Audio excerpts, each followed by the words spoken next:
Bonjour, bienvenue sur Mon Financier. Après avoir corrigé vendredi dernier, victime d'un regain de tension entre l'Ukraine et la Russie, eh bien les marchés rebondissent en ce lundi. Alors après une ouverture en timide hausse, eh bien le CAC accélère un petit peu à la hausse et s'adjuge désormais 0,5%. On est autour des 4466 points. Ailleurs, même tendance, Francfort surperforme même avec un bond de 0,9% à 9491 points. L'Eurostoxx progresse également de 0,85%, suivi de Londres en hausse également de 0,36%. Du côté des valeurs maintenant, eh bien c'est encore Bouygues qui signe la meilleure performance avec un gain de 2,8% à 32,54 €. Bouygues qui profite de la spéculation qui entoure le dossier Alstom alors que le conglomérat détient 29% des parts. Alstom de son côté reste suspendu de cotation au moins donc jusqu'au mercredi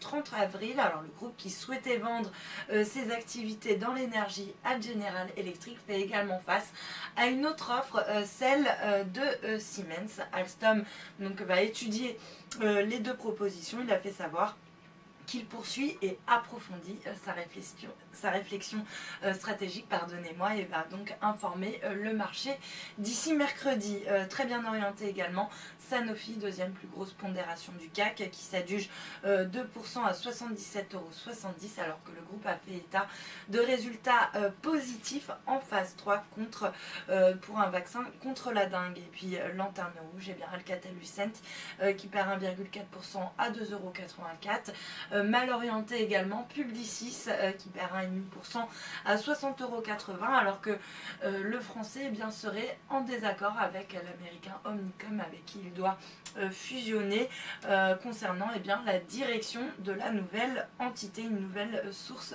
d'incertitude pour les actionnaires. Sur le SBF 120, Soitec s'envole de pratiquement 10% à 2,12 € alors que Natixis est passé de neutre à achat sur le dossier avec un objectif de cours relevé à 2,70 €. A l'inverse, Technicolor et Ipsos signent les deux plus fortes baisses avec des replis respectifs de 2,2 et 1,95%. Sur le marché d'échange, l'euro lui grappille 0,2% par rapport au dollar. On est autour des 1,3866. Il avance de 0,43% face au yen, plus très loin désormais des 142 yens. Puis à noter que le billet vert avance lui aussi de 0,2% face à la devise japonaise autour des 102,36 yens. Et puis pour terminer, l'once d'or qui reste stable autour des 1301 $ l'once. Voilà pour la mi-séance. Restez avec nous. Très bonne journée.